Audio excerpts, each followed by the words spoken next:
Ndio maana nilikuwa nakuuliza, mbona unaacha mbwa inakula ugali wa mtoto?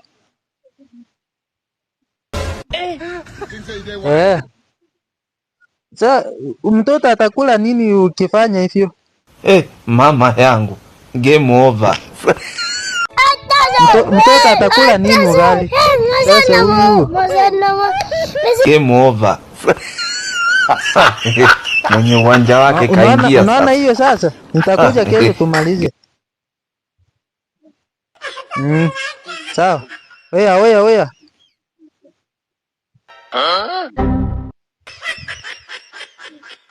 Umeona hii ndio ilikuwa inakusumbua. Sawa, tutaongea. Yes. Sasa wewe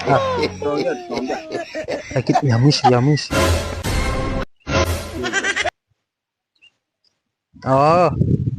Ngoja.